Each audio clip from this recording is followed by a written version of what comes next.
L'Église catholique fait mémoire de sainte Bernadette et de saint Flavien. Sainte Bernadette.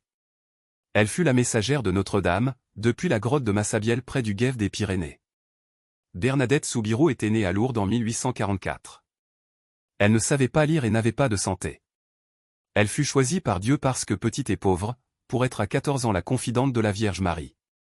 Le 11 février 1858 eut lieu la première des 18 apparitions de Marie.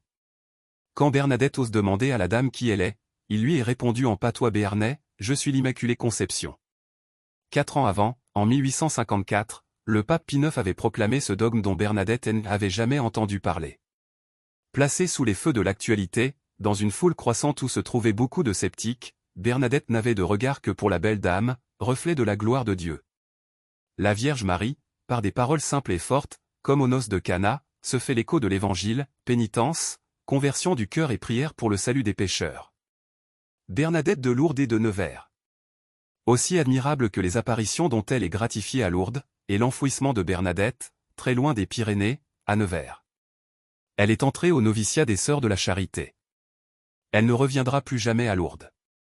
Pendant 13 années où elle est humiliée et incomprise, elle murmura sans cesse, « Sainte Marie, Mère de Dieu, priez pour moi pauvre pécheresse ».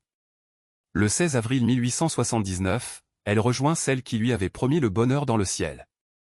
Bernadette est un nom d'origine germanique qui signifie bourse, berne, et Eudur, arde. Relions la contemplation mariale de Bernadette à celle du peintre Fra Angelico, Jean de Fiesole, dont la famille dominicaine se souvient en ce jour. Saint patron des artistes chrétiens, il entra dans la vision de Dieu dont la gloire illumine toutes ses œuvres le 18 février 1455, au couvent Saint-Marc de Florence. Saint Flavien. Patriarche de Constantinople, aujourd'hui Istanbul, il prend part au concile convoqué à Éphèse en 449 par l'empereur Théodose II pour combattre l'hérésie de Tichet. Problème crucial. Ce dernier voulait imposer au sujet du Christ, le monophysisme, négation de sa nature humaine pour n'admettre en lui que la nature divine. L'évêque Flavien fut le champion de la foi au Christ, vrai Dieu et vrai homme et, par suite, de la croyance en Marie Mère de Dieu, en grec Théotoko. Attaqué par des soldats et des moines partisans de Tichet, Flavien sera jeté en prison, chassé de son évêché. Il meurt peu après en exil, au sud de la Turquie, en Lydie. Sainte Bernadette, Saint Flavien, priez pour nous. Évangile. Prenez garde au levain des pharisiens et au levain d'Hérode. Alléluia. Alléluia. Si quelqu'un m'aime, il gardera ma parole. Dit le Seigneur. Mon Père l'aimera, et nous viendrons vers lui. Alléluia. Évangile de Jésus-Christ selon saint Marc. En ce temps-là, les disciples avaient oublié d'emporter des pains. Ils n'avaient qu'un seul pain avec eux dans la barque.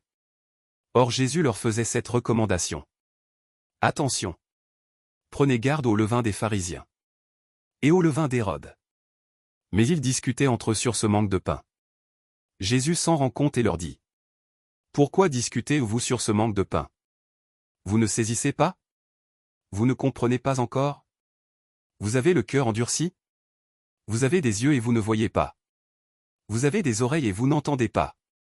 Vous ne vous rappelez pas? Quand j'ai rompu les 5 pains pour 5000 personnes. Combien avez-vous ramassé? 2 paniers pleins de morceaux? Ils lui répondirent. 12. Et quand j'en ai rompu 7 pour 4000? Combien avez-vous rempli de corbeilles? En ramassant les morceaux? Ils lui répondirent. 7. Il leur disait.